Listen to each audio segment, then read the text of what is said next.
Magandang umaga po sa ating lahat. Blessed morning po. At purihin natin ang ating Panginoon. Tayo may kanyang pinagsama-sama upang papurihan siya at pasalamatan sa kanyang ginawa sa ating buhay, especially sa kanyang pagliligtas sa atin. Kaya tayo ngayon ay nandito at nakatutugon sa kanyang tawag sa atin upang purihin siya. Ihanda po natin ating mga puso at isipan sa pagsamba sa ating Diyos. At unang-una sa pag-awit, sa panalangin, sa pagbibigay at sa pakikinig ng kanyang salita. Sa Diyos ang kapurihan at kaluwalhatian. Kumain po tayong lahat para po sa ating call to worship ng ating prayer.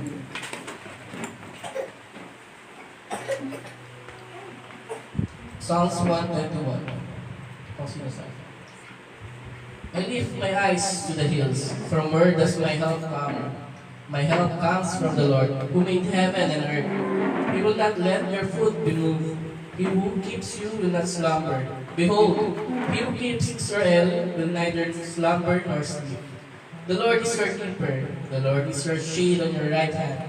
The sun shall not strike you by day, nor the moon by night. The Lord will keep you from all evil. He will keep your life. The Lord will keep your going out and your coming in from this time forth and forever. Tayo po manalangin. Aming Diyos, mga salamat. Purihin ka, Panginoon. Salamat sa biyaya, sa araw-araw, ang pinagkalog sa amin. Tunay na nararapat ay pasalamatan pa at ibalhati sapagkat ikaw ang aming Diyos na aming manlilikha. Salamat, Panginoon, dahil kami nandito upang iniingatan. Patuloy na binibigay ng kalakasan sa araw-araw. Sa araw na ito upang purihin ka, Panginoon. Dalangin namin sa araw na ito, Panginoon, na tanging ikaw lamang aming iisipin at aming pupurihin at sasambahin. Dalangin din namin, Panginoon, na buksan mo ang aming mga puso at isipan sa pakikinig ng iyong salita. Na inyong salita siyang aming ilaw, siyang magsisilbing ilaw sa aming buhay. Alam po namin, Panginoon, na ikaw ang aming siyang tagapagligtas. Siyang tutulong sa amin. Sa aming kalulukan, Panginoon, sa aming kasalanan. Siyang aming tulong sa oras na ito. Sa araw-araw pa. Ikaw ang aming Diyos, tagapagligtas. Wala na ito pa. Muli, Panginoon, purihin ka, Panginoon. Ito ang aming dalangin sa pangalan ng Jesus. Aming Diyos na tagapagligtas. Amen. Ngayon po ay nanyan ko po ang lahat upang umawit ng papuri at pagsamba sa ating Panginoon. Sa panguna po yan na ating praise and worship. Sabay-sabay po natin itaas at purihin ang ating Panginoon.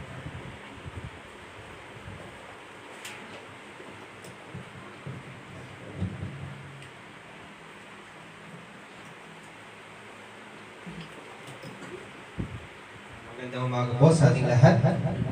Psalms 121 verses 7 and 8 says, The Lord will protect you from all evil. He will keep your soul. The Lord will guard your going out and your coming in from this time forth and forever. May alalahanin ang manunulat ng awit 121 saan ba raw nanggaling ang kanyang saklolo. Kadalasan para malaman ang sagot kung saan-saan tayo tumitingin. Dito sa awit 121, sa gawi raw siya ng bundok tumitingin. Ngunit ano ba ang tamang sagot sa tanong? Pakinggan natin ang verse 2. Ang saklolo sa akin ay nanggagaling sa Panginoon na gumawa ng langit at lupa. Ayon sa magandang balita, ang Diyos na manlilikha ang ating tanging saklolo at tagapagligtas. Tinayag niya ito nang ipadala niya ang kanyang bugtong na anak na si Kristo upang maging ating saklolo at iligtas tayo sa ating mga kasalanan. Anumang pagsubok ang ating pagdaanan, makakaasa tayo na iingatan niya tayo at hindi pababayaang mapahamak. Saan man niya tayo dalhin, makakaasa tayo na lagi natin siyang kasama mula sa panahong ito at sa magpakailanpaman. Kaya mga kapatid, halina't bigyan natin ng papuri at pasasalamat ang ating Diyos at manlilikha at tagapagligtas. Let's sing Who is Like the Lord.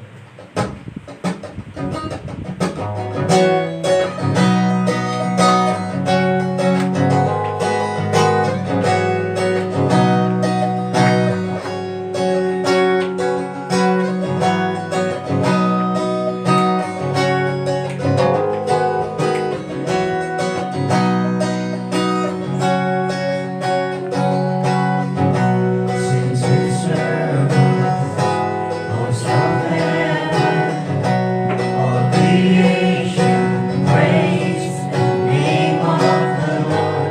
Night and morning, sing His glory now and forevermore. Earthly kingdoms, all dominions, bow before Him, praise the name of the Lord. That is holy, that is worthy now and forevermore. Crowned with adoration, He is high above the nations. Who is like the Lord our God? Who is like the Lord our God?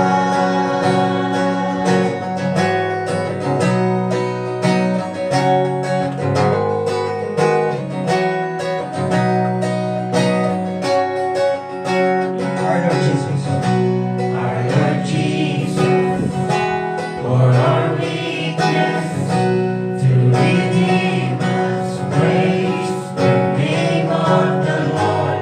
In His guidance, He will keep us now and forevermore. now with adoration.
behold our God.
Who was given counsel?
Who has come?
So, good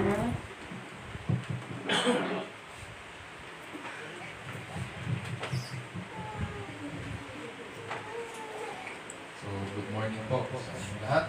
Ngayon naman ay dadako po tayo sa ating pananalangin.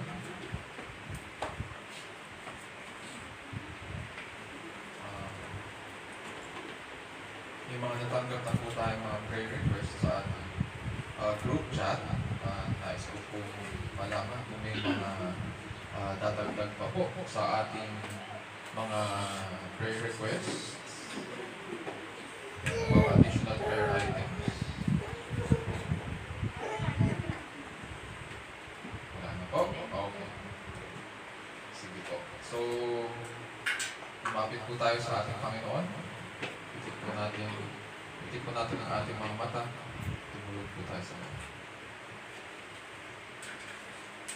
Dear Lord, we thank you once again that you have granted us this day so you can come to your presence and worship you and sing praises to your name.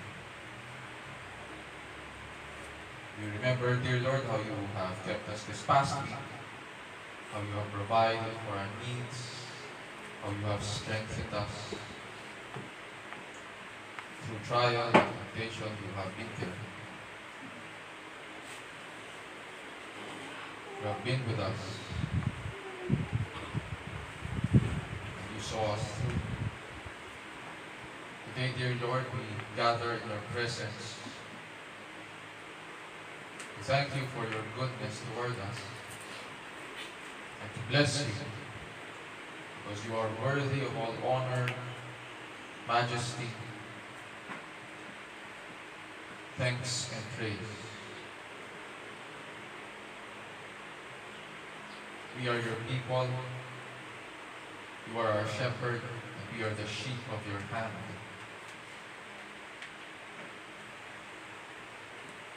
Dear Lord, we also thank you that you continue to provide for all of our needs.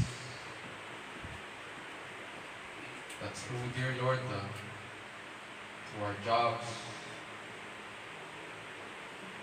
and the different means that you have given us so that we can provide food on the table.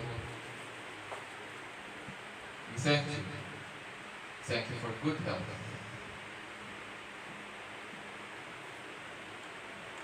We thank you, dear Lord, that we are able to continue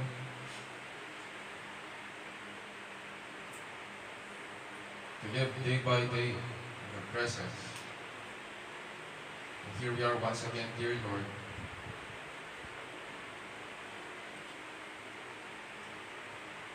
here we are at your feet, bringing our concerns.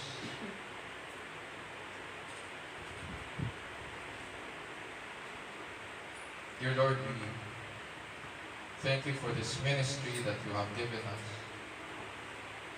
But through this we are able to preach your word. That we are able to make disciples of all nations, baptizing them in the name of the Father and of the Son and of the Holy Spirit, and teaching your people all the things that you have commanded us to do, while holding on to the promise that you would be with us at the end of the age. And so grant, dear Lord, that we would continue in this until you return.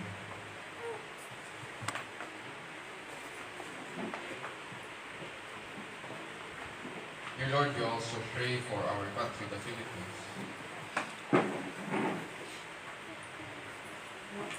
We pray for our leaders and remember them. We ask wisdom, dear Lord, that you grant them wisdom as they dispose of their duties with faithfulness and integrity. We pray that you would grant our brothers and sisters who continue to teach in the halls of government, that they would continue so that the principles of your word, dear Lord, would be heard.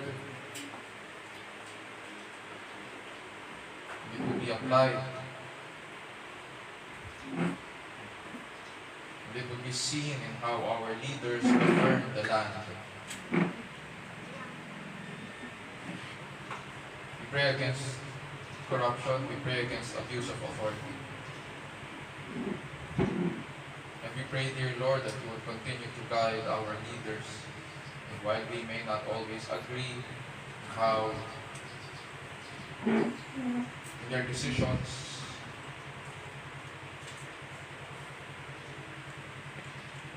nevertheless, dear Lord, we know that you are on your throne.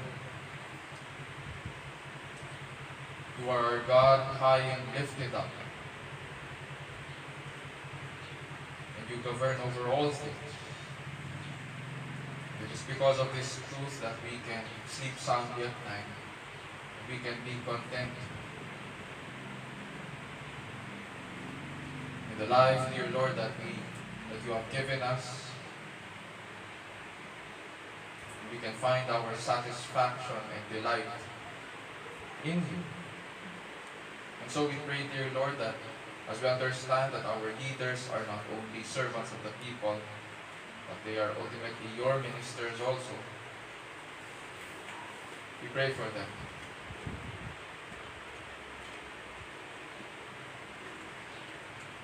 And we ask, dear Lord, that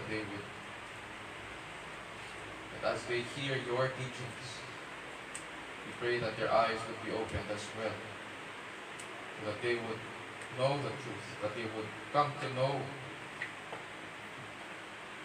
who Jesus Christ is.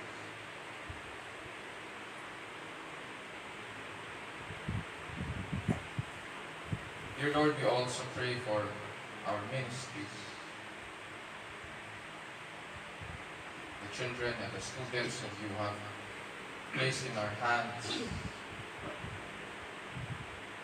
We ask, dear Lord, that we would continue to faithfully teach and preach the good news, so that those who have not come to know you will hear of you, that their eyes will be opened, that as they see, dear Lord, how your people work, how your people function, they would bless you and give glory to our Father who is in heaven.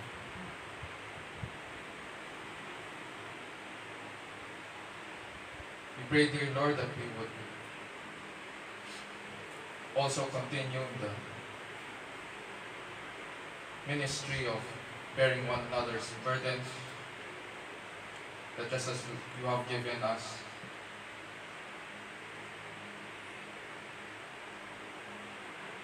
every form of trial,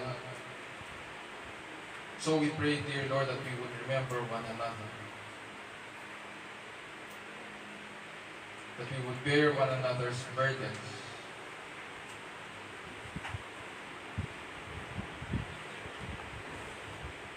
and lift one another in prayer. Grant, dear Lord, that we would continue faithfully in this, that we would continue to point one another to you, and so we would grow, dear Lord, in the saving knowledge of our Lord and Savior Jesus Christ.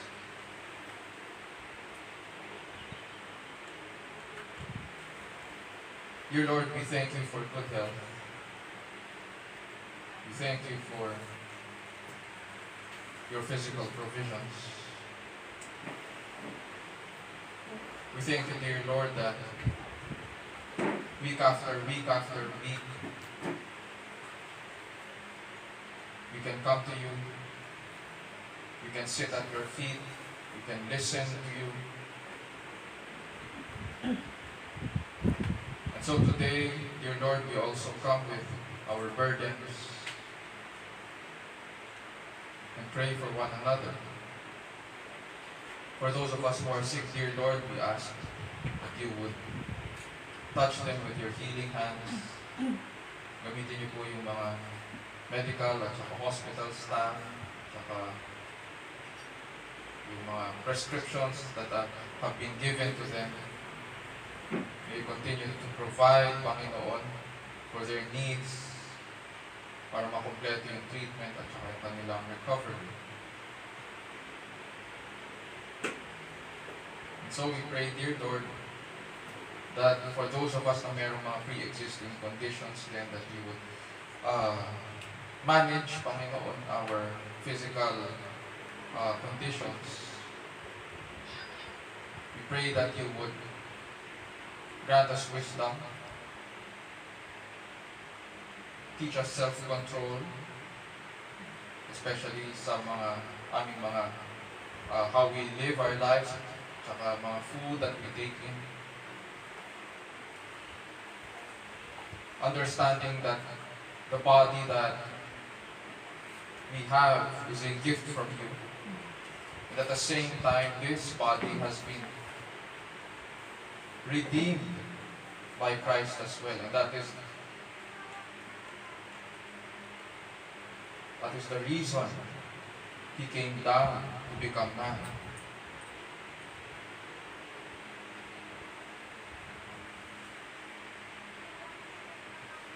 And so we pray, dear Lord, for our brothers and sisters who are sick, that may you take away what needs to be taken away and restore them. We pray, dear Lord, for Mami at yung management ng kanyang BB. We pray for Ray Arbois, yung tito ni Alwin, as for recovery. He's still in the hospital and is being monitored. We ask, dear Lord, na maging maayos yung kanyang we ask that you grant him strength so that he would return back to health. He would be ready, Panginoon, for release from the hospital. We also pray for good health sa kanyang family as they continue to watch over him and care for him. We also ask, dear Lord, that you would continue to strengthen Sasay, provide, Panginoon, for the needs ng kanyang family as they continue to monitor her. Ganon din as they strive, Panginoon, to go through these challenges at this time. For those of us, dear Lord, na mayroong mga allergies or flu-like symptoms dahil sa pabago-bagong panahon, we pray that you would use the medicines that we're taking and the rest also. Grant, dear Lord, that we would not also expose ourselves sa mga allergens or to any substance or chemical, Panginoon, that would aggravate our condition. May we not only commit, Panginoon, to good health, but a life of wellness. We pray, dear Lord, for those of us na may ubo, sipon. We ask, dear Lord, that you would touch with your healing hands Ate Luz, ganun din si Shikaina. And for those of us na meron ding mga similar na sakit sa umagang ito. For those of us, dear Lord, who continue to manage yung mga cholesterol levels namin, we also ask that you would help us in our lifestyle. We pray, dear Lord, that you would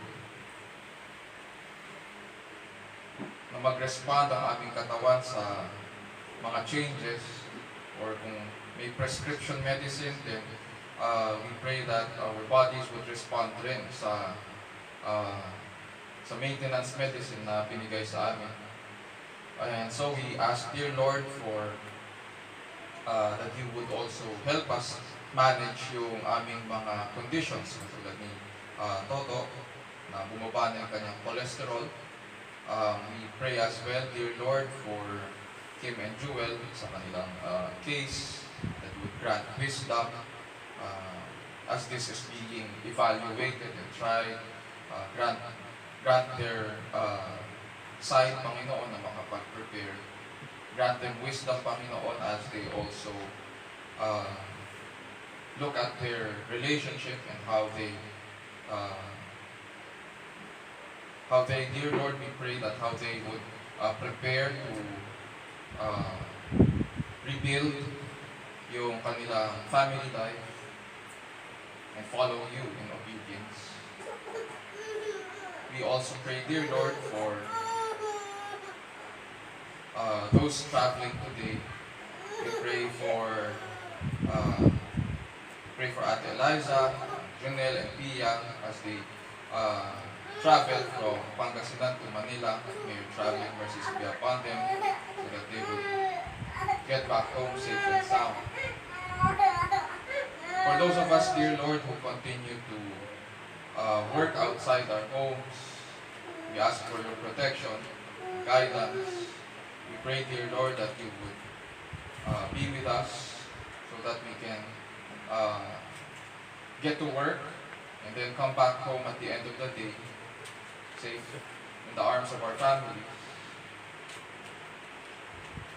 As a church, dear Lord, we also ask that may you grant us to point one another to you, that in the different callings that you have given us, we ask that you would keep us and mold us, dear Lord, into the image of the one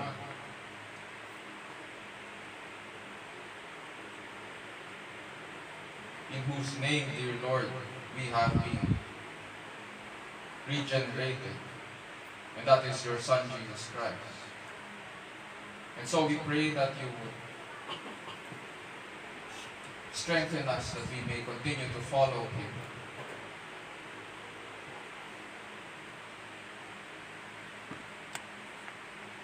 That we would glorify him, dear Lord, all the days of our life,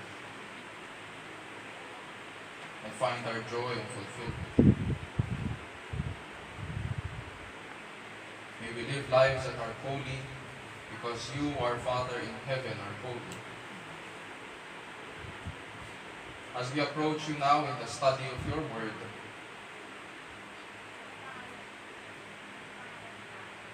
we pray that you would open our eyes to the truth, open the ears of our hearts so that we would hear your call.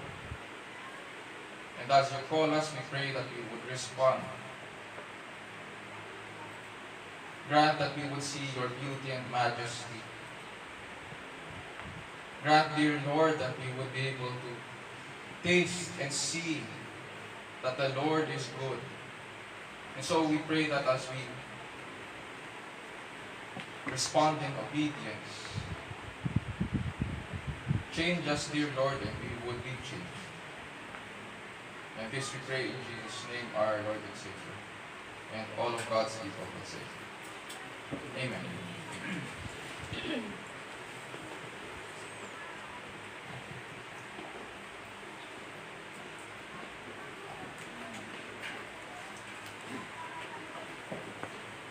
Ngayon po ay dadako na po tayo sa pagbasa ng salita ng Diyos na magmumula sa Aklat ng Matthew, chapter 6, verse 9 to 13.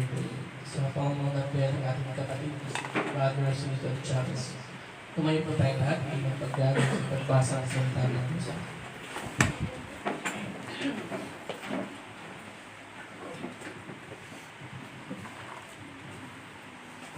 Let us read Matthew chapter 6 verses 9 to 13.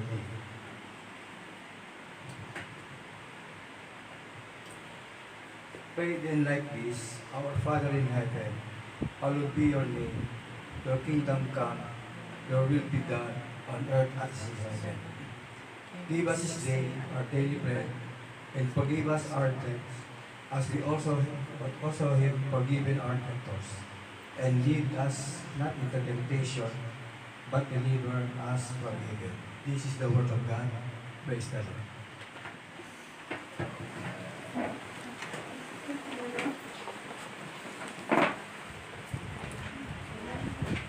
Purihin mo tayo. At muli ang salita po ng Diyos ay katotohanan.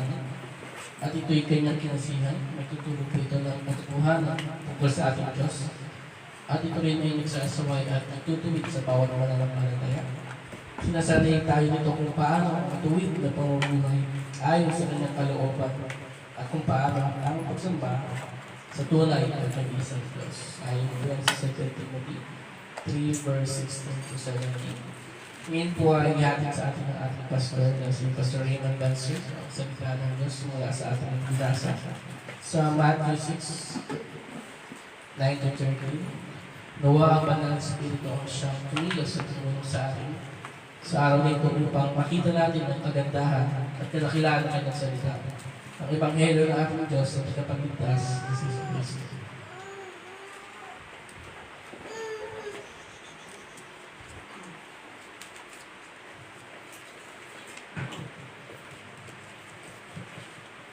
Good morning po.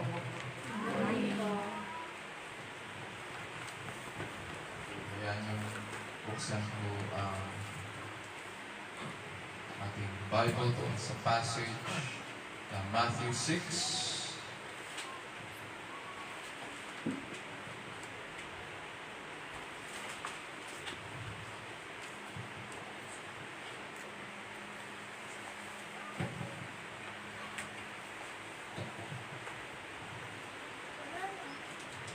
This time naman po, babasahin ko po sa Tagalog.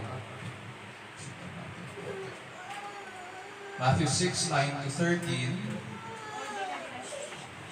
At ganito naman po ang sinasabi. Ama naming nasa langit, sambahin nawa ang pangalan mo. Dumating nawa ang kaharian mo. Gawin nawa ang iyong kalooban kung paano sa langit, gayon din naman sa lupa. Bigyan mo kami ng pagkain kailangan namin sa araw na ito. At patawarin mo kami sa aming mga kasalanan, tulad ng aming pagpapatawad sa mga nagkakasala sa amin. At huwag mo kaming ihatid sa tukso, kundi iligtas mo kami sa masama.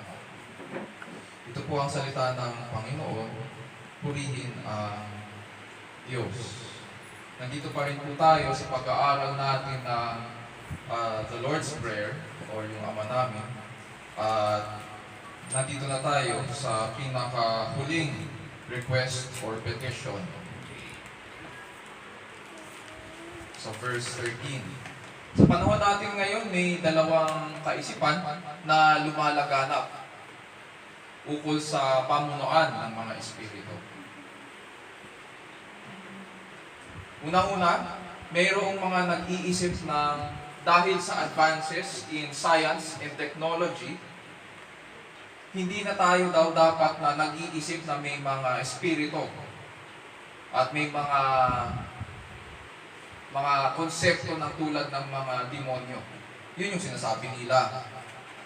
Kung mayroong kasamaan sa mundo, at kailangan natin pag-usapan yun, ang mga uri daw ng kasamaan ay makikita sa malawakang sistema ng diskriminasyon, pang-aapi at panghuhusga sa kapwa.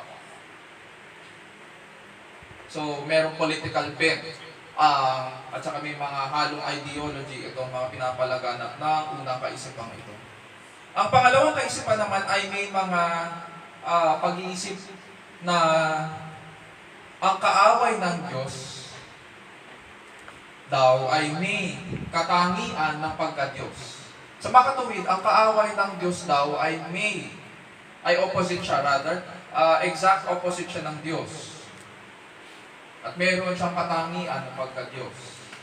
Ibig sabihin, kung kaaway siya ng Diyos, katulad rin niya ang Diyos na nakikita ang ating isipan, nakikita ang nasa ating mga puso, at kaya niyang kontrolin ang mga bagay-bagay. He is the exact opposite of God. If God is good, then He is bad. Pero para lang silang two sides of the same coin. At pareho silang equal. Kung ganito ang ating pag-iisip, wala tayong pinagkaiba sa mga taga-Efeso. Noong panahon ni Apostol Pablo, na mayroon silang kakaibang takot sa mga masasamang espiritu at sinasamba nila ang mga ito.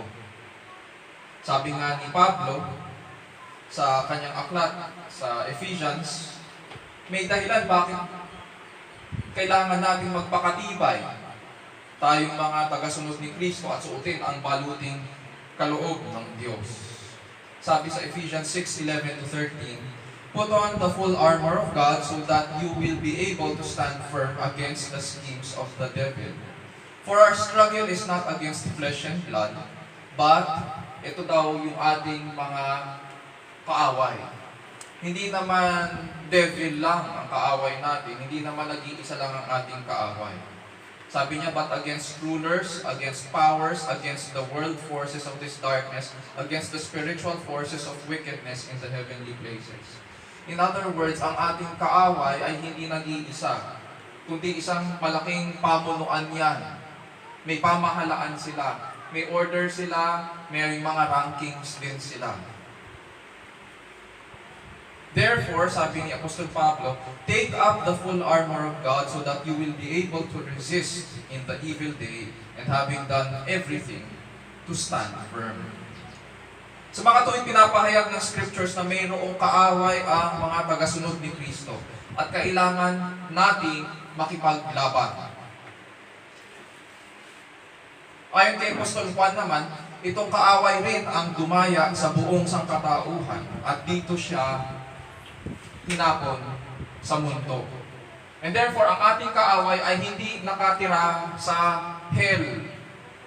Nasanay tayo na kapag tumitingin sa mga religious artwork, pag pinag-uusapan ang mga masasamang espiritu at saka demonic forces, nakikita natin doon sa mga paintings at saka sa mga larawan, nakatira sila sa isang dako na madilim, pwede, punong-puno ng apoy, nandun ang mga malalaking mga uod na hindi namamatay.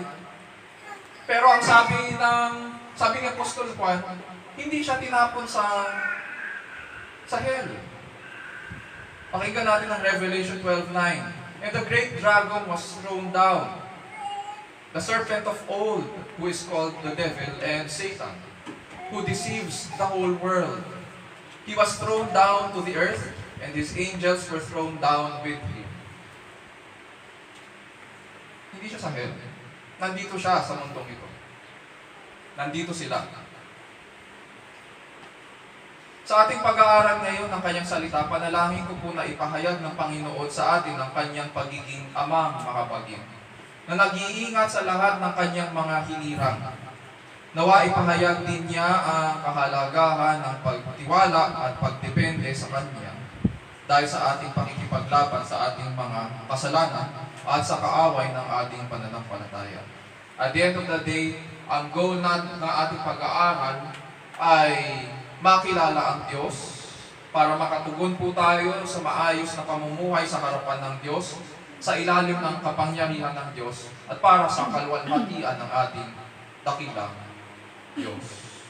As a review, in previous weeks, pinag-aralan po natin na ang Ama namin ay guide para magkaroon po ng balangkas ang ating mga panalangin. Hindi po inintend ng Panginoong Hesukristo na maging pamalit ito sa ating mga panalangin. At sa pamamagitan ng panalangin ito, pinapahayag ng Panginoong Hesus na ang kanyang mga tagasunod ay may ugnayan po sa Diyos. Ang Diyos, yes, ay nasa kaitaas-taasan.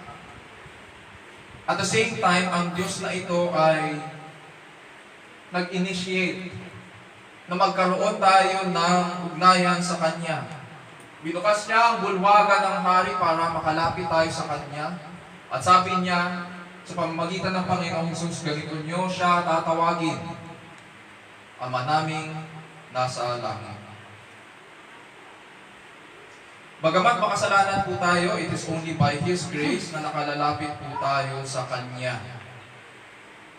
At ang una-una nating hihilingin sa Kanya ay hindi ukol sa ating mga physical na pangangailangan.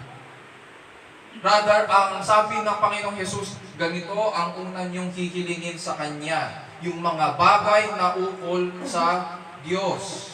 Sabi niya, "Hallowed be your name, thy kingdom come, thy will be done on earth as it is in heaven."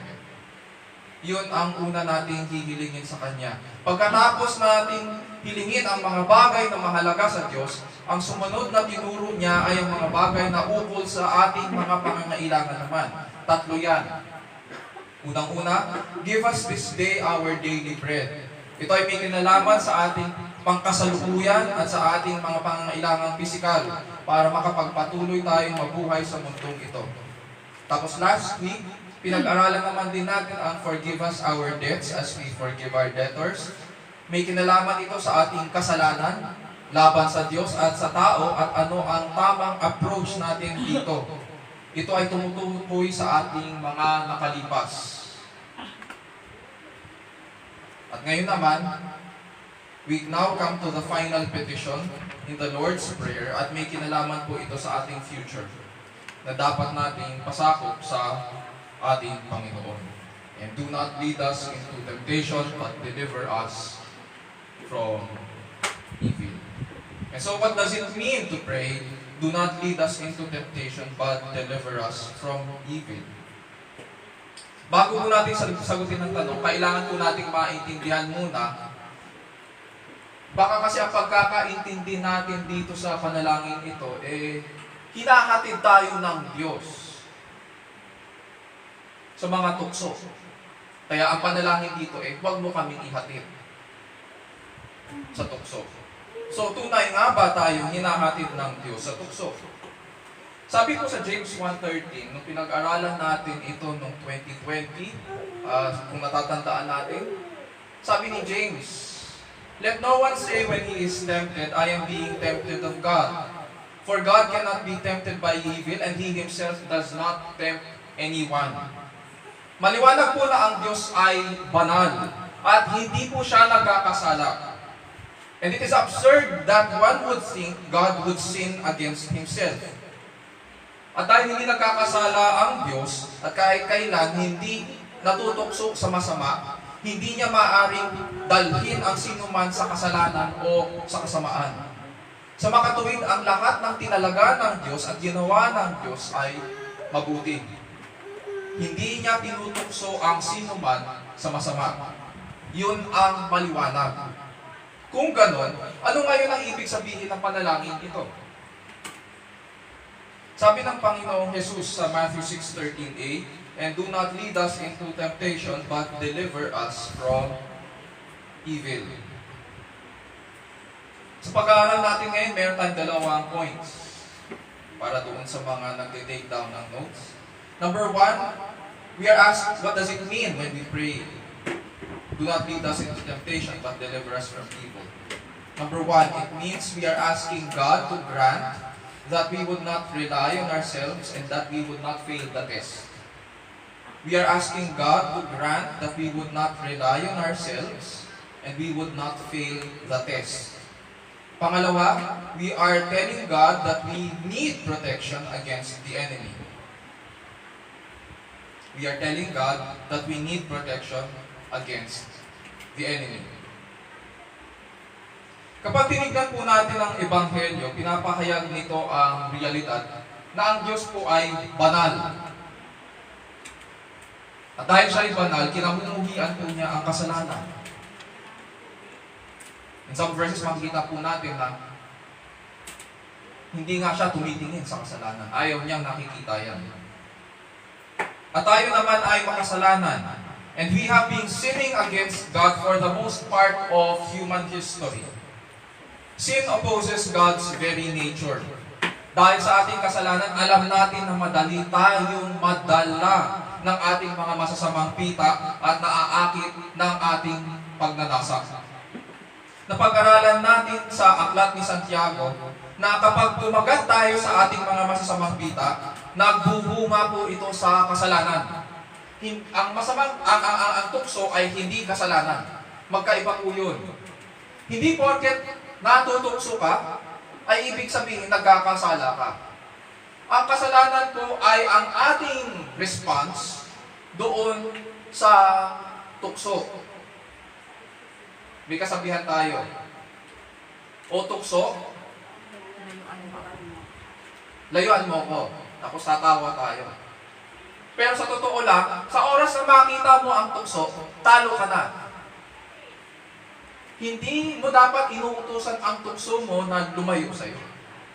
Dapat ikaw pa nga ang lumayo dyan. Sa oras na makita mo yan, wala ka na. Talo na. Makikita natin mamaya kung bakit. Nang aakit kasi yan.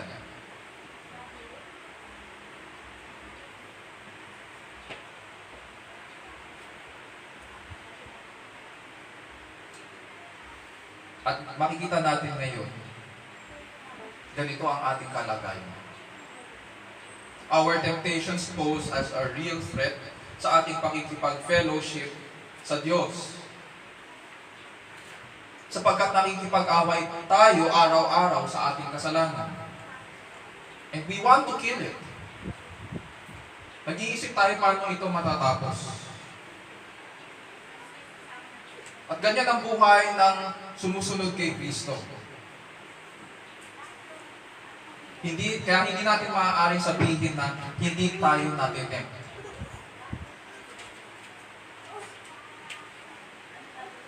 Sa Gospels ng Matthew 4, Luke chapter 4 at saka Mark chapter 1, sinasabi na kahit ang Panginoong Jesucristo ay dinukso. Ngunit hindi siya nagkasala. Siya lang sa buong kasaysayan ang hindi nahulog sa kasalanan. Siya lang ang tinukso na hindi nahulog sa kasalanan. Lahat tayo, ang bawat isa sa atin dito ay natukso at nahulog.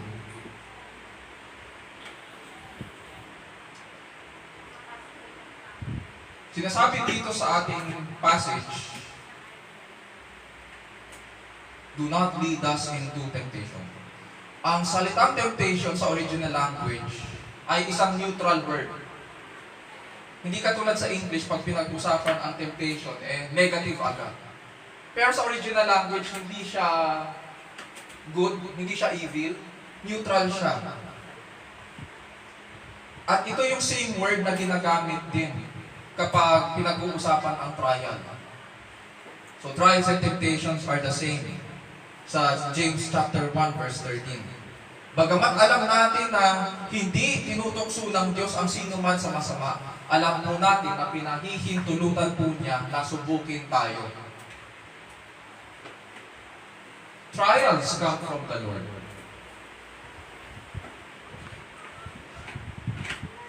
But He does not lead us to be tempted into sin. Yun yung pagkakaiba.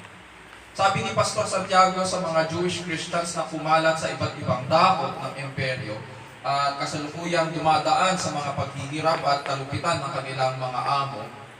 Dito sa James 1:2-4, sabi niya, consider it all joy, my brethren, when you encounter various trials, knowing that the testing of your faith produces endurance. And let endurance have its perfect result so that you may be perfect and complete, lacking in nothing. Sinabi sasabihin ko sana Apostol Pablo, sinasabi ni James dito, ni Santiago, na may direksyon ang pagsubok. Minsan pag iniisip natin ang mga pagsubok, o Panginoon, sana matapos na itong pagsubok. Hindi po matatapos yan at hindi rin niya sasagutin ang ating panalangin kung gano'n. Dahil kalooban ng Diyos na ang mga hinirang niya, ang mga tinawag niya sa kanyang anak ay dumaan sa pagsubok. Kailangan silang dumaan sa pagsubok. Bakit? Kasi may direksyon. May layunin ang Diyos. At normal lang sa isang mananampalataya kay Kristo na dumaan sa pagsubok. Sabi niya, consider it all joy. Dapat ka nga magalak eh. When you encounter various trials, knowing that the testing of your faith produces endurance. The testing of your faith produces endurance. Yun yung layunin. Hindi ka mananatili sa Diyos kung hindi ka niya susubukin. At sabi dyan, and let endurance have its perfect result, so that you may be perfect and complete, lacking in nothing. Ang nais na makita ng Diyos ay makitang ganap ang kanyang mga hinirang. And so, kalooban po ng Diyos, dahil kailangan mapatunayan na matatag ang pananampalataya. Ganun naman talaga eh. Sinasabi natin na may pananampalataya tayo, sinasabi natin na nananalig tayo sa Diyos, sinasabi natin na nagtitiwala tayo sa Kanya. And therefore, kung sinasabi natin na gano'n, kung mayroon tayong pananampalataya, kung mayroon tayong pananalig sa Kanya, kailangan subukin yun. At paulit-ulit na susubukin yun hanggat mayroon tayong hininga. Hindi matatapos yun. Bakit? Dahil kailangan patunayan na matatag ang ating pananampalataya. Wala namang ibang paraan ang Diyos para patatagin tayo sa pananampalataya at panatilihin tayo sa Kanya hanggang huli. Pagsubok po ang ginagamit ng Diyos sa pagpapalakas sa mga hinirang.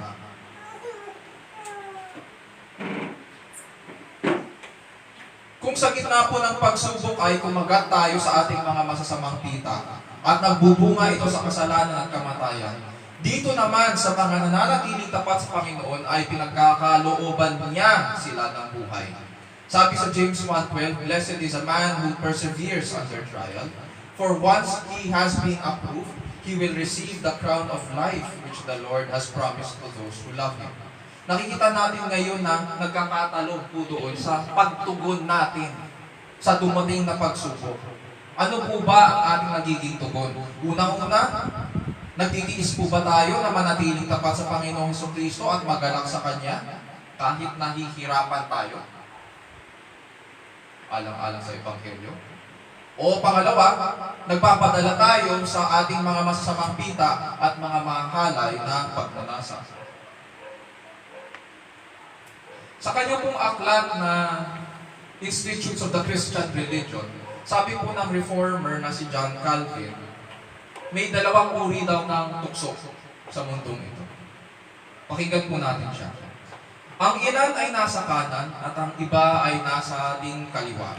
Sa kanan, nandyan ang karangyaan, kapangyarihan, karangalan, at mga tulad nito, na kadalasan sa pamamagitan ng kanilang ningning ay nakasisilaw sa mata. At sa pamamagitan ng kanilang tamis ay lalasingin ang tao hanggang sa makalimutan nila ang Diyos. Yun yung unang uri ng tukso. Ito naman yung pangalawa. Sa bandang kaliwa, nandyan ang kahirapan, kahihiyan, mga panlalait, mga bighati at mga katulad nito na ang kalupitan at kahigpitan ay nagpapahina ng loob ng tao, kaya't sila ay nawawalan ng tiwala at pag-asa at nauuwi sa pagtalikod sa Diyos. On the one hand, tinuturuan ng tukso o dinadala ng tukso ang tao sa pagkalimot sa Diyos, at ang pangalawa naman, on the other hand, dinadala nito ang tao na tumalikod sa Diyos. Ang sino man sa atin na nakaranas na ng pagsubok ay nalalaman na ang laban ay hindi ganun kadali. Hindi sapat ang lakas ng loob. Hindi sapat ang sariling kakayahan para lumaban sa pita ng ating laman. Sa atin po na umasa sa ating mga sarili. Uulitin ko, sa atin na umasa sa ating sarili, alam natin kung ano ang kinahihinatnan nito. Alam natin yan. Kung maaari lang natin kalimutan, yun ang gusto nating mangyari. Pero hindi natin makakalimutan yan sapagkat alam natin kung saan tayo bumagsak. Alam natin kung gaano kasakit ito. Dito sa ating panalangin, makikita natin na hindi po tayo tinuturuan ng Panginoong Hesukristo na umasa sa ating sarili. Hindi niya tayo tinuruan na ini-meet niya tayo halfway. Tapos bahala na kayo gumawa ng mga susunod na pamamaraan na para bang God helps those who help themselves. Hindi biblical yon. Hindi ganun ang Diyos. God helps those who come to Him for help. Uulitin ko, God helps those who come to Him for help. At ilang beses niya pinangako sa Scripture na kapag lumapit tayo sa Kanya, hindi tayo mapapahiya. Tinuruan niya tayo with one mind and heart na umasa at magtiwala sa biyaya ng Diyos. Do not lead us into temptation.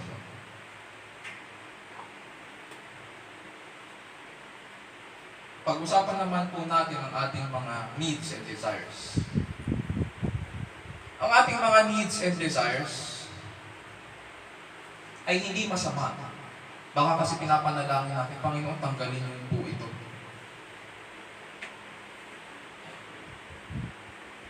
Bakit ba lagi na lang akong nalulungkot? Ang kalungkutan ay hindi masama. Ang pagiging masaya ay hindi rin masama. Ang magalit ay hindi masama. But there is a fine line dahil sa ating kasalanan. Nasusobrahan tayo. At kung anong bagay ang sobra, alam naman natin na masama.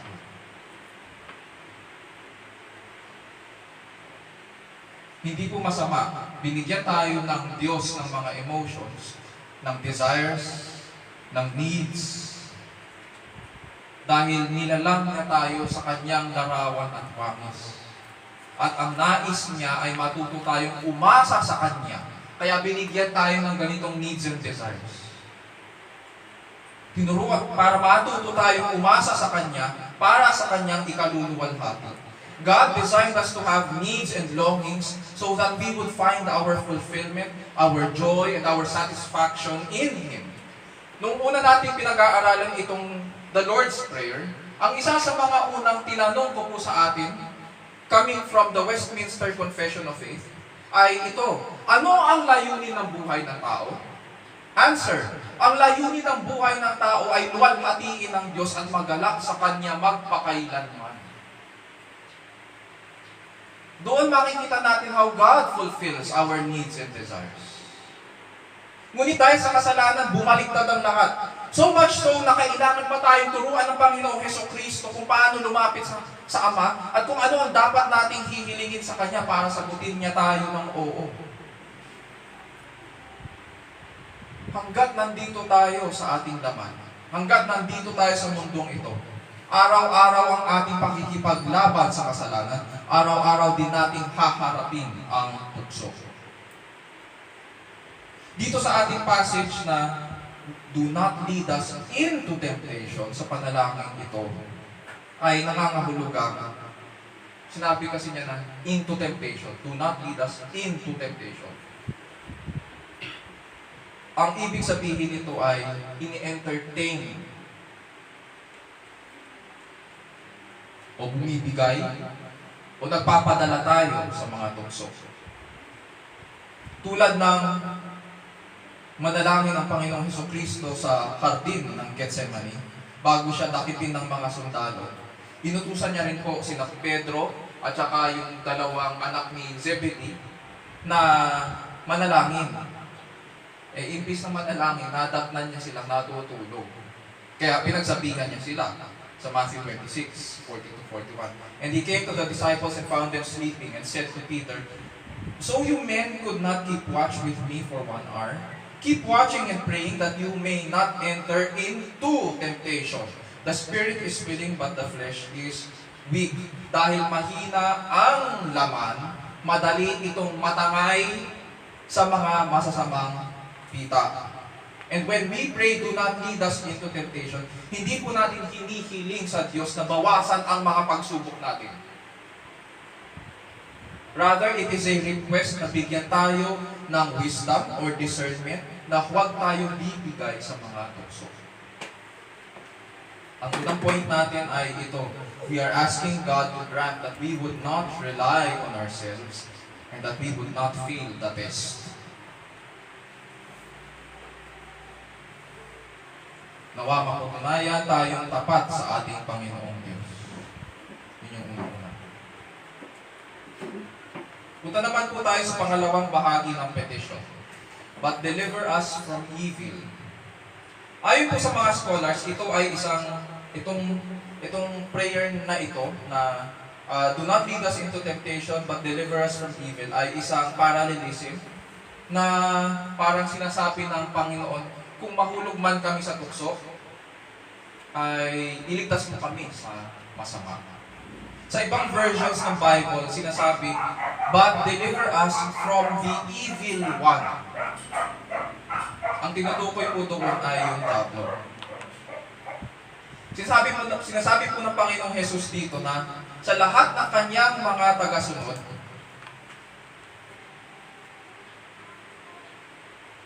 bawat isa na sumusunod sa kanya ay may kaaway. Whether you like it or not, bago ka pa ipanganak sa mundo ito, nandiyan na ang kaaway. Kahit ayaw mo pa ng kaaway. Kung ikaw yung tipong nagkakaroon ng conflict, lumalayo ka, ayaw mong harapin, may kaaway ka. Yun yung sasabi ng Panginoon dito. Mayroon po tayong kaaway. Hindi siya some kind of force or energy. Rather, ang ating kaaway ay isang personal being. He is a person. Nag-iisip siya. Matalino. Bagamat hindi siya nakababasa ng isip ng tao, hindi siya tulad ng Diyos. Ngunit pinag-aralan niya ang tao. Kilala niya tayo. Alam niya ang ating mga kahinaan. Alam niya kung saan tayo natutukso.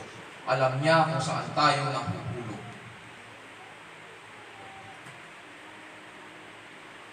At higit sa lahat, alam niya ang kasulatan. Hindi ito binigay ng Diyos sa diablo. Binigay ito ng Diyos sa tao. Pinahayag niya ang kanyang sarili para makilala natin siya. What I find ironic sa panahon natin is that ang daming nagsasabi na sumusunod sila kay Kristo pero hindi nila alam ang kanyang salita. And yet, ang diablo mas marunong pa kaysa sa kanila. At alam niya ito, kaya alam niya kung paano baluktutin ang salita. Ilang beses na natin nakita sa kasaysayan kung paano niya binaluktot ang salita ng Diyos para malin lang ang tao. Matatandaan po natin kung paano niya linlangin ang ating unang magulang. Ito yung sinasabi ko kanina, kung bakit hindi mo dapat sinasabi sa tukso mo, tukso, layuan mo ako. Bakit? Kasi ang diablo, ginagawa niyang mga bagay na masama na mabuti. At ang mabuti nagiging masama. Ang pangit nagiging maganda. At ang mga magagandang bagay nagiging pangit. Hindi ito yung kanta ni Andrew Ingham.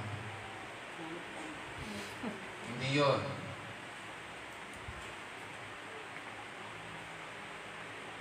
Alam natin yun.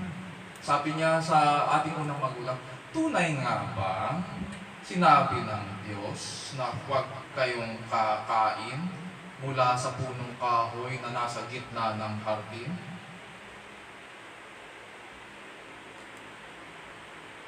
Doon pa lang, isang tanong lang doon, bumaliktad na lahat. Tunay nga ba?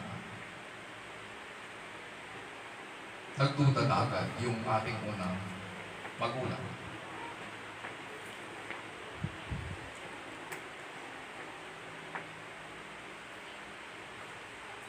Pinalalabas niya na mabuti na maging marunong ang tao.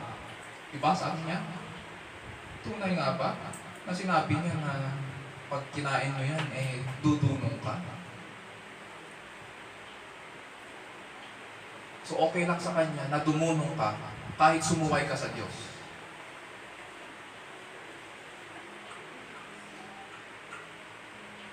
O pinalalabas niya na ayaw ng Diyos na maging marunong ka. Pero hindi.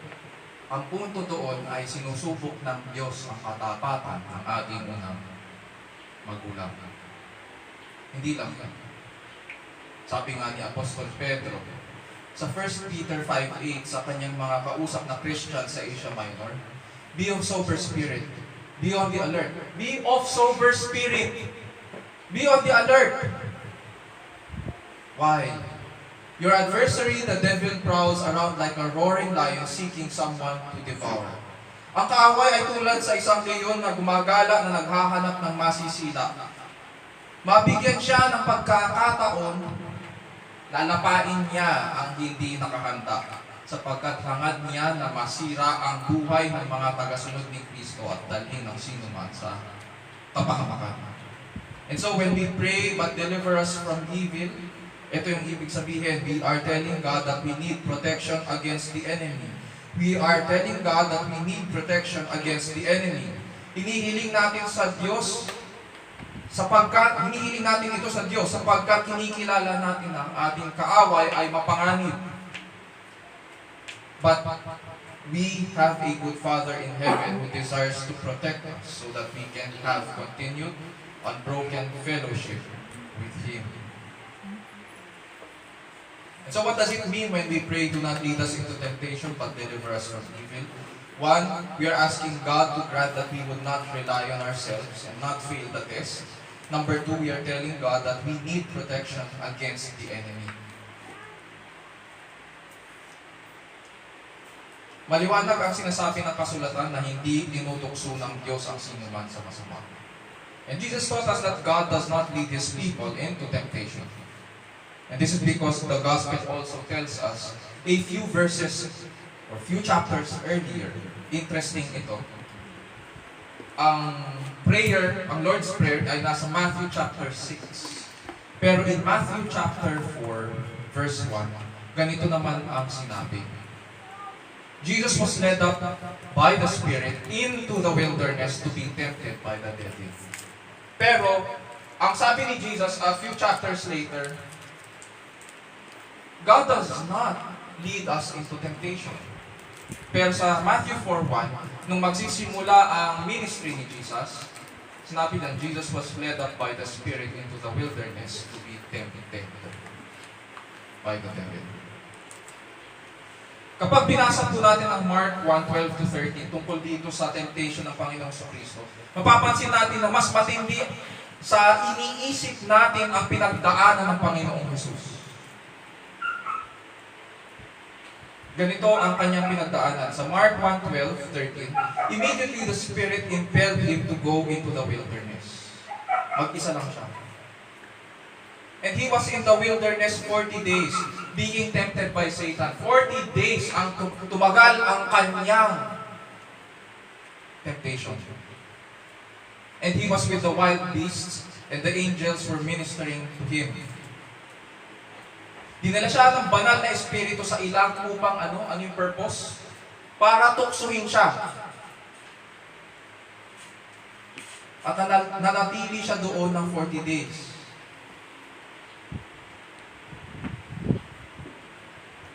Naranasan niya ang gutom. Naranasan niya ang pagod at uhaw. Ngunit hindi yun lang ang naging kalaban niya. Hinang-hina, nakaabang rin ang mga mabangis na hayop. Mga hayop na kanyang nilikha. Na ngayon ay naghahanap ng pagkakataon na lapain siya. Ang sabi dyan, he was with the wild animals. Hindi naman sinabi na maamo yan. Sinabi he was with the wild animals. Na ngayon naghihintay ng pagkakataon na kung mabigyan sila ay kakainin siya. Habang tinutukso siya ng dyablo na sumuway sa Diyos for 40 days. All of this reminds us kung ano ang nangyari sa Kartin na tuksuhin ng kaaway si Adan at si Eva. Sila naman ang tukso na nangyari sa ating unang magulang ay ganito. Na-enjoy nila ang lahat ng pagpapala ng Diyos. Ang kasaganaan sa hardin, nakapaligid sa kanila ang mga hayop na maaamo pa noon. At doon sila tinukso. Nagpadala po sila sa kanilang mga pita at nahulog sa kasalanan. Dito sa Ebanghelyo, inalalarawan sa atin ang kasulatan kung ano ang ginawa ni Jesus para itama ang ating pagkakasala. Dahil hindi natin kayang gawin ang bagay na ito. Hindi natin kayang iligtas ang ating sarili sa ating kalugmukan. Bumaba siya mula sa kaitaas-taasan upang maranasan ang ating pinagdadaanan at pakikipaglaban, upang sa pamamagitan ng kanyang tagumpay ay maibalik tayo sa piling ng ating mabuting Ama. Sabi nga po sa Hebrews chapter 4 verse 15, "For we do not have a high priest who cannot sympathize with our weaknesses, but one who has been tempted in all things as we are, yet without sin." Ngunit yung nangyari sa Panginoong Jesus, hindi naman isang beses lang. Hindi naman yung nangyari sa beginning lang ng kanyang ministry. Scriptures also tell us, when the devil had finished every temptation, he left him until an opportune time. Ibig sabihin, naulit yun sa talambuhay ng Panginoong sa Kristo. Ilang beses din siya tinukso ng kaaway. At sa lahat ng paraan, tinukso rin siya tulad natin. Ngunit, hindi nagkasala. Kaya nga siya tinatawag na huling Adan. Ang unang Adan ay hindi pumasa. Ang unang Adan ay nahulog sa kasalanan. Lahat tayo ay pinanganak sa unang Adan. Ngunit ang huling Adan ay nagtagumpay. Kaya nga sabi ng Panginoong Jesus, you must be born again. Kailangan ng tao na ipanganak sa pangalawang Adan.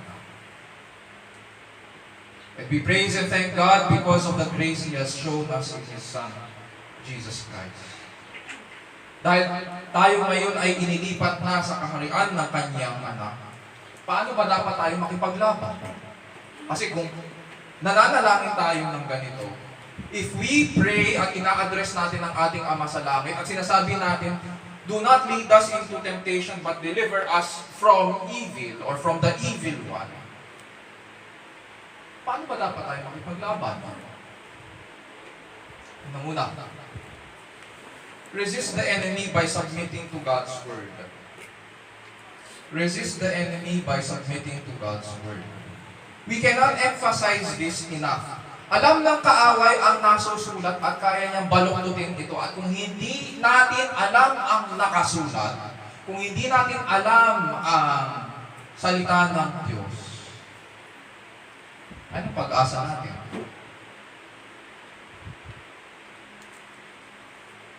Alam natin ang ginawa ng Diablo sa hardin at kung paano niya nilindang si Eva. Kailangan natin alam ang salita ng Diyos. Kailangan natin pag-aralan ito. May ibang mga Kristiyano na kina-question ang pamamaraan ng pagtuturo natin. Kesyo ginagawa raw na school ang church. It is a school. Ngayon, kung ayaw yung matuto, hindi naman kayo pinipilit. Pero mako-question ang inyong pagiging Kristiyano. Sino ba sinusunod? Kanino ba kayo sumusunod? Kasi kahit ako, pastor, kailangan kong mag-aral. Kailangan pag-aralan ang salita ng Diyos. Kailangan alam. Paano mo nasabi na mahal mo ang Panginoon? Paano mo nasabi na sumusunod ka sa Kanya kung hindi mo ito pinag-aaralan? Walang ganun. Lahat ng estudyante sa paaralan ay sumusunod sa kanilang guro. Kung ano tinuturo ng kanilang guro, siyang kanilang pinag-aaralan. Sumusunod sila sa kanya, sa instructions niya. Kaya nga mayroong panuto sa bawat exam eh. Tapos ngayon sa buhay Kristiyano, ayaw natin na mag-aral. Ang bawat doktor, bago maging doktor, nag-aral. At kahit doktor na, nag-aaral pa. Ngayon, sa isang doktor ng kaluluwa, ay ayaw pa natin din. Kinikilala natin na may problema tayo sa ating kaluluwa, pero ayaw natin na alamin kung ano yung problema natin. Ayaw natin malaman kung ano ang lunas na binigay ng ating Panginoon. Hindi maaari.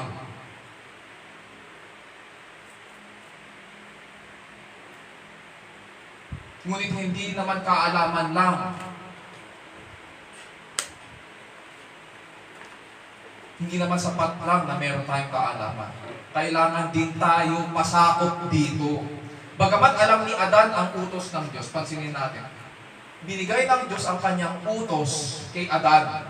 Wala tayong mababasa na inutusan niya si Eva. Sapagkat ini-expect ng Diyos na si Adan ang magbabahagi sa kanyang asawa. Siya ang mag-i-implement ng inutos ng Diyos. So ngayon, hindi sapat na alam lang natin ang salita ng Diyos. Kailangan pasakop din tayo. Sabi sa James 4:7, submit therefore to God, resist the devil, and he will flee from you. When we submit to God, we also submit to His Word. And when we submit to His Word, nababago ang ating mga puso't isipan. And we are able to respond in obedience. Hindi po tayo nadadala ng ating mga masasamang pita.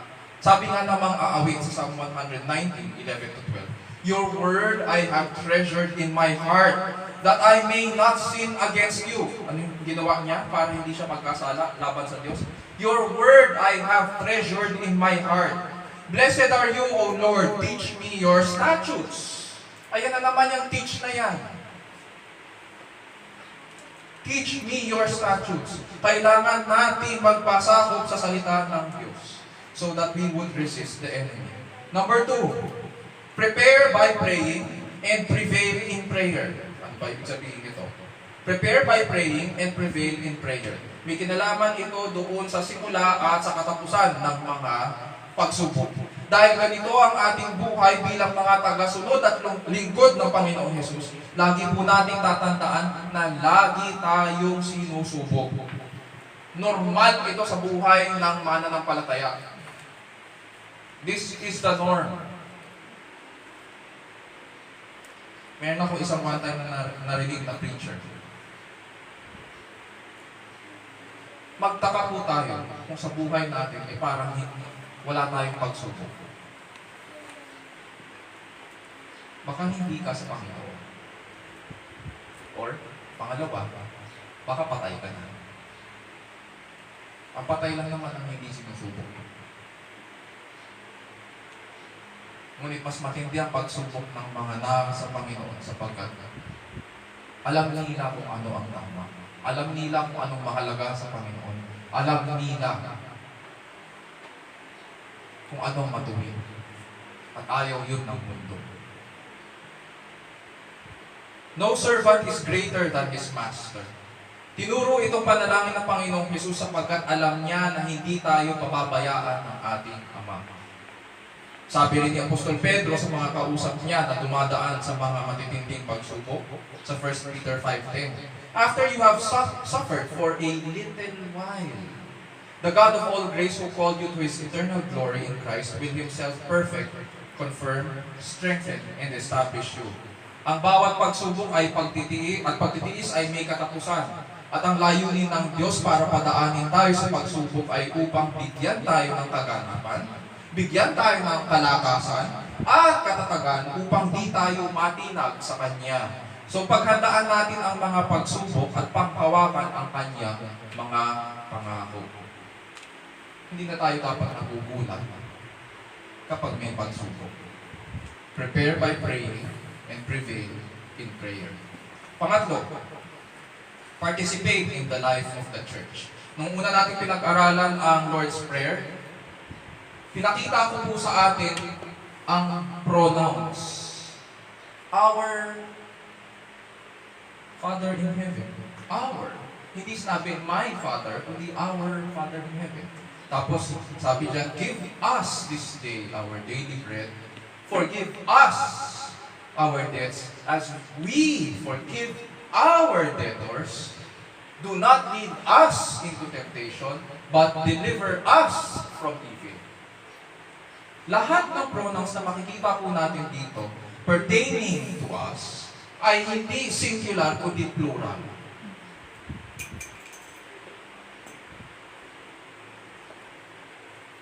Sa makatuwid, hindi tinuturo ng Panginoong Hesukristo dito na mag-solo tayo sa buhay Kristiyano. Maraming ganun eh.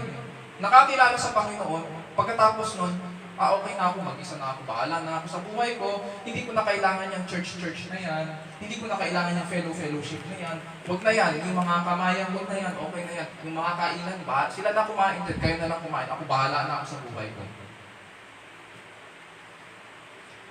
Hindi tayo tinuruan ng Panginoong Jesus na mag-solo sa buhay Kristiyano. Nang ibigay ito ng Panginoon, tandaan po natin na binigay niya ito sa kanyang mga tagasunod, maramihan. Binigay niya ito upang magsama-sama sila at magkaisa sa katotohanan.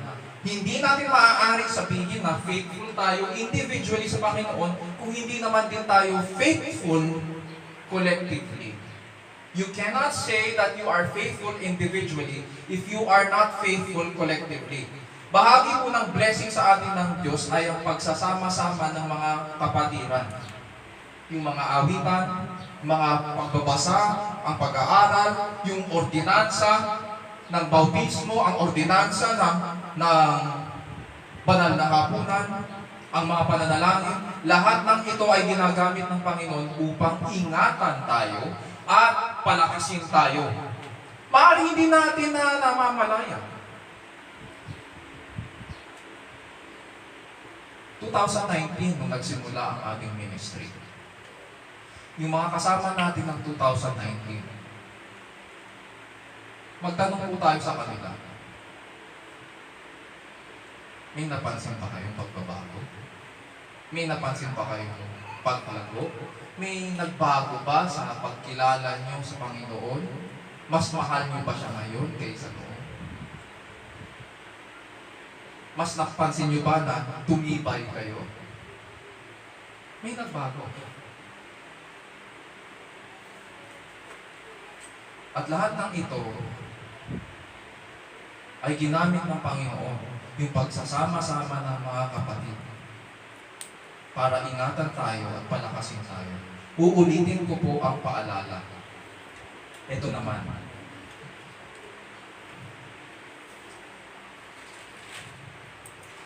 Bato-bato sa langit. Tamaan ay?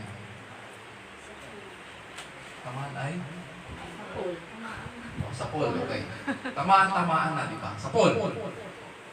Hindi ako, wala akong specific na pinanilingan, pero may napapansin lang. At gusto ko lang i-apply yun dito. At uulit-ulitin ko to hanggat nakikita ko na mayroong maling paggamit ng ministry na ito. Sapagkat napapansin ko na ginagamit sa diwas ko ang ating online ministry. Ang ating FB Live at iba't ibang online ministry ay para makapag-reach out tayo at maipahayag ang Ebanghelyo sa ating mga mahal natin sa buhay ng OFW. Sa mga nakapakinig sa ating online ministry, mapapansin niyo paulit-ulit kung sinasabi ito sa introduction. Walang sawang sinasabi natin ito. Na ang ating online ministry kaya nandyan yan ay para sa mahal natin sa buhay na OFW. Na kung wala silang church doon at walang ministry na mapupuntahan, at least eto, nandito, at least dito pwede tayong magsama-sama. Hindi lang yun. Later on, naging inclusive na rin tayo. Hindi lang sa mga mahal natin sa buhay ng OFW, na isama na rin natin ang mga may sakit na hindi maaaring makapunta, at mga hindi makapunta dahil sa mga lockdowns. Yan yung layunin. Ngunit kung pinagkalooban tayo ng Diyos ng pamamaraan at pagkakataon na dumalo sa pananalangin, panambahan at makapaglingkod, ngunit hindi natin ginagamit itong mga kaloob na ito, itong mga pamamaraan at pagkakataon dahil iniisip natin na may sarili tayong agenda at gusto natin ipagpatuloy yung sarili nating agenda. Nais ko kong sabihin na nagkakamali po tayo. We have misused the ministry and you have given in to your temptation na magtago sa online ministry habang pinatataba natin ang ating mga makasariling hangarin. Kung ganito po tayo mag-isip, sadly, nalinlang na po tayo ng kaaway. Sapagkat walang pagpapala sa ganito. Pinaburan mo ang sarili mong agenda sa araw na dapat kang humarap sa Panginoon kasama ang iyong mga kapatid. Yabang pinagkalooban kanya ng pamamaraan at pagkakataon. Sabi nga ng pastor to the Hebrews sa kanyang mga kausap na Jewish Christians na inuusig. Dahil nung time na yun, inuusig sila at nagkakawatak-watak sila at naka-question ang testimony ng church. Sabi ng pastor na ito sa Hebrews 10:23-25, "Let us hold fast the confession of our hope without wavering, for he who promised is faithful. And let us consider how to stimulate one another to love and good deeds." Magpalakasan tayo ng loob. Paano? How do we do that? Sabi niya sa verse 25, "Not forsaking our own assembling together." Paano natin gagawin yun? Paano natin palalakasin ang loob ng bawat isa? Paano natin i-comfort ang bawat isa? "Not forsaking our own assembling together, as is the habit of some," although merong iba na tumalikod na, "but ang tao, encouraging one another, and all the more as you see the day drawing near." Ang day drawing niya na tinutukoy dito ay pagbabalik ng Panginoon. Hindi mo maaaring sabihin na lumalago ka, pero sinasadya mo naman na wala kang participation sa community life ng church. Wala pong ganun. Hindi natin maaaring sabihin na tumitibay tayo kay Kristo, pero wala ka. Absent ka palagi. Parang sa klase rin yan. Estudyante ka, sasabihin mo sa teacher mo, "Teacher, estudyante ko ako dito." "Ay, bakit? Paano kita naging estudyante?" Ayan yung pangalan ko. "Oh, ayan nga pangalan mo, lagi ka naman absent." So anong natutunan mo? Sumusunod ka ba? Hindi. Ang sinunod mo lang sarili mo. Ganun din sa buhay Kristiyano. Kung lagi kang absent, ay wala ka eh. Bakit mo gustong tawagin ka na tagasunod ni Kristo? Bakit mo gustong sabihin na tumitibay ka? Eh hindi mo naman kasama yung mga kapatid mo nung sinusubong kayo. Sino magsasabi na pumasa ka? Wala. Walang ganito ni po yan. Ang bakal ang nagpapatalim sa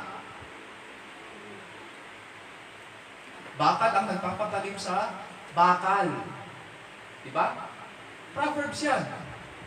Proverbs 21:17. "Therefore, walang tumatalim sa kanyang sarili lang." Bakal ang nagpapatalim sa bakal, walang tumatalim sa kanyang sarili lang. Mga kapatid at kaibigan, sa panalangin ito, kinikilala po natin na mahina tayo. Kailangan natin ng isa't isa.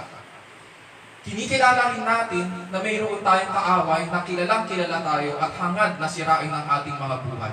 Kailangan natin ang biyaya ng Panginoon at ang Kanyang salita upang mapanatili tayong tapat hanggang huli.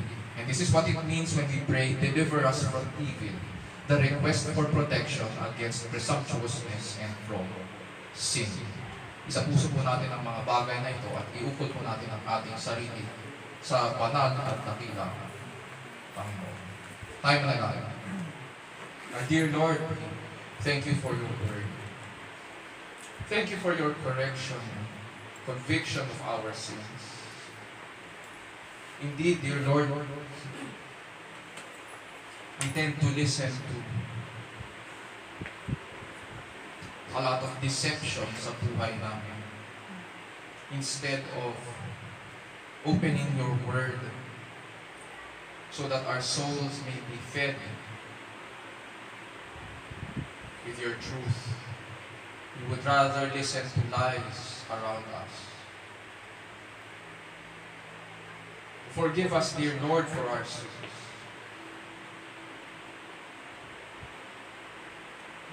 Forgive us, dear Lord,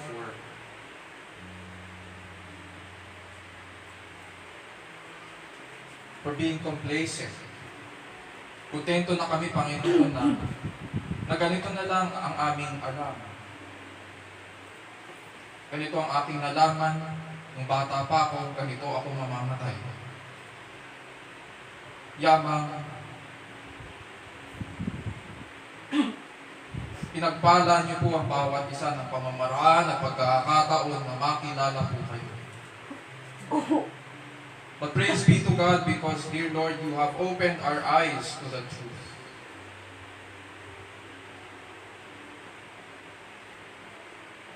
That it is Christ who has earned for us all these blessings so that you may pour them out on your children.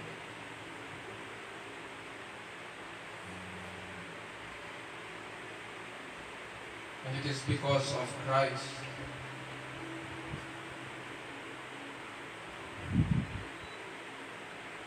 who was tempted like us but did not sin.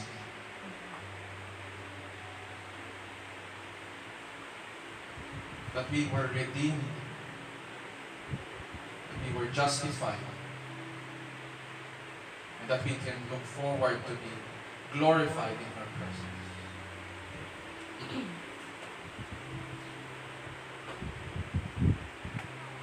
Dear Lord, we pray that you would grant us strength. Grant us wisdom, Panginoon, in the study of your word. Grant us that desire, Panginoon, to search the scriptures, to learn from you. And as we learn from you, grant us to walk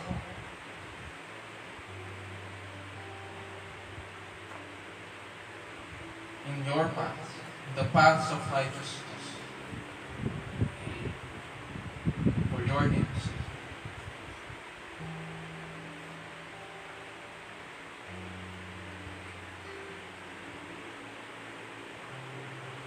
So, dear Lord, we pray that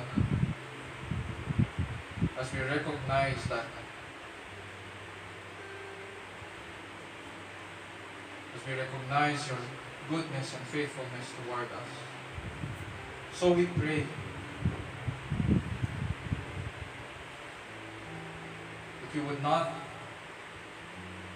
lead us into temptation,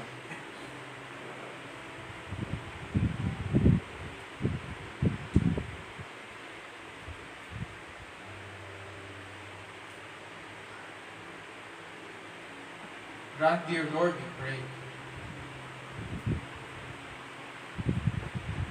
that you would provide strength.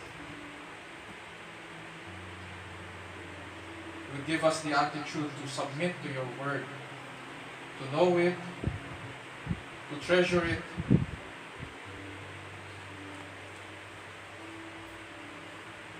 to obey it wholeheartedly, single-minded.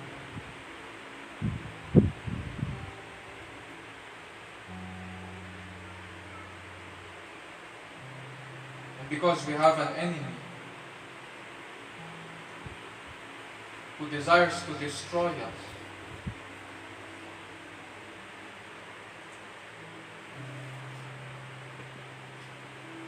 so we pray, dear Lord, that and come to you, the giver of life,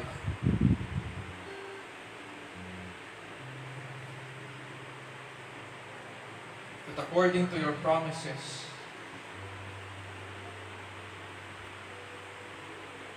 may you keep us just as Christ, whose work on the cross has secured for us eternity for God's people. So we pray, dear Lord, that you would keep us from the evil one.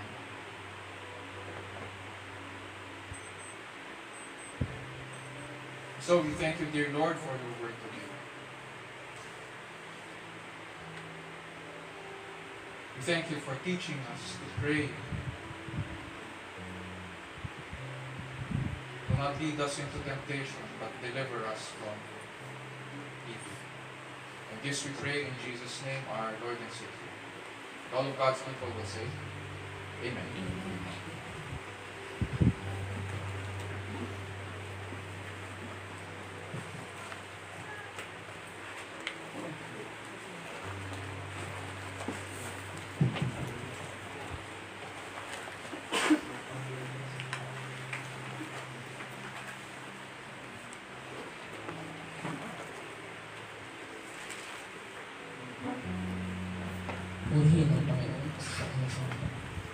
Ngayon po ay nakako na po tayo sa ating pagbibigay ng tithes and offering.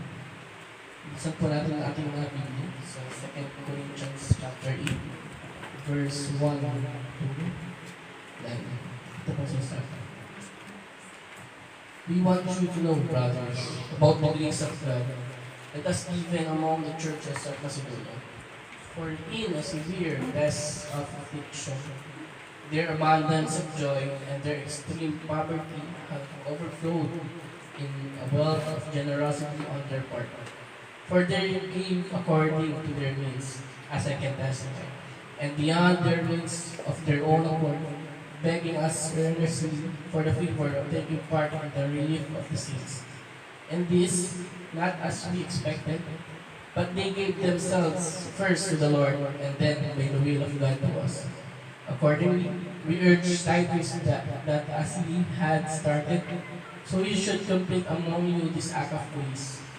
But as you excel in everything, in faith, in speech, in knowledge, in all earnestness, and in our love for you, see that you excel in this act of grace also. I say this not as a command, but proved by the earnestness of others, that your love also is genuine. For you know the grace of our Lord Jesus Christ, that hope that though he was rich, yet for your sake he became poor, so that you by his poverty might become rich.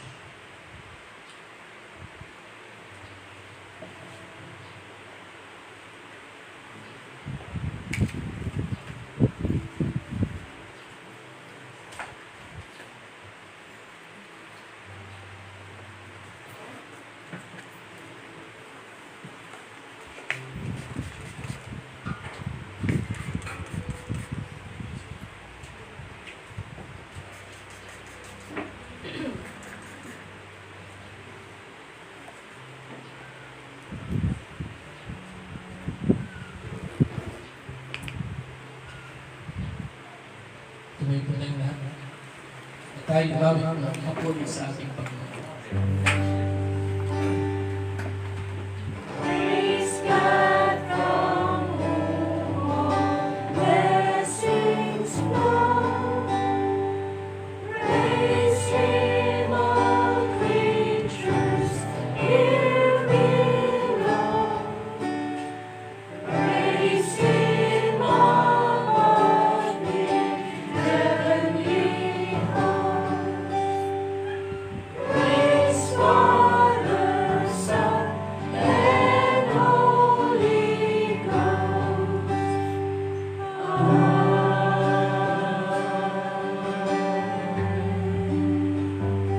Tayo pumalala.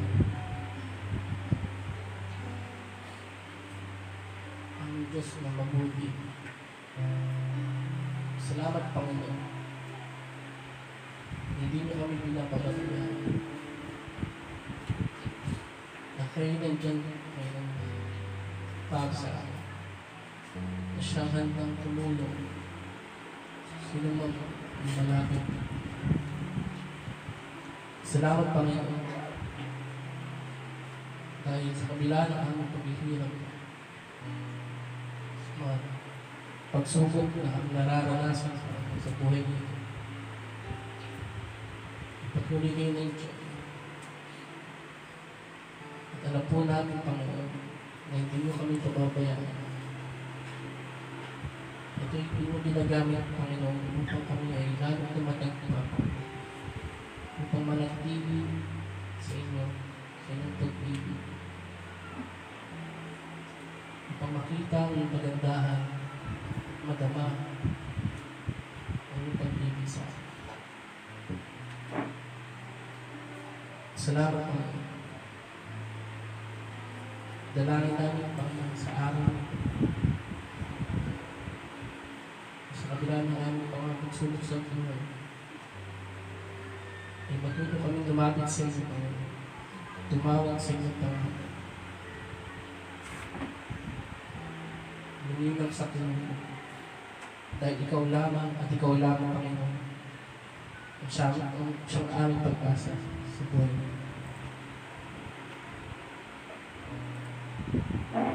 Sa Salamat po. Dalangin din namin sa araw na ito po, sa aming pagbibigay. Nawa magamit namin ito, hindi lang sa pangailangan ng bawat isa. Hindi lang sa pangailangan ng iglesia. Kundi sa higit pa na magamit namin ito sa pagpapalagaan ng iyong salita. Upang matulungan namin, Panginoon, sa pamamagitan ng mga biyaya sa atin. Ang mga tao na nangangailangan sa Panginoon, ay lumapit sa mga Panginoon. Tulungan sila ang tumawag sa inyong pangalan at sambahin ka na ikaw ang aming Diyos na kapagligtas. Lalo. Alam namin, Panginoon, alam niyo ang aming mga pangangailangan sa araw-araw. Alam namin, Panginoon, na hindi kayo nagkulang na mag-provide dito sa amin. Nawa patuloy mo ang mga bayan, iyayaan ang salita.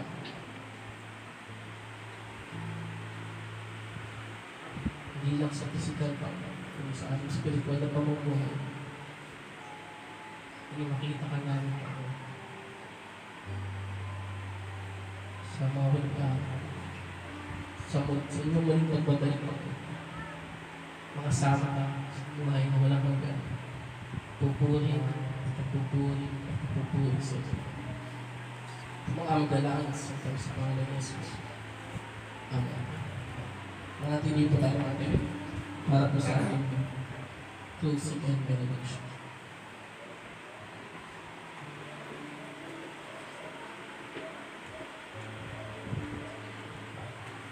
Mga kapatid, purihin po natin ang ating Panginoon at tanggapin ang kanyang pagpapala. Now to Him who is able to establish according to my gospel and the preaching of Jesus Christ, according to the revelation of the mystery which has been kept secret for long ages past, but now is manifested, and by the scriptures of the prophets, according to the commandment of the eternal God, has been made known to all the nations, leading to obedience of faith. To the only wise God, through Jesus Christ, be the glory forever. Amen.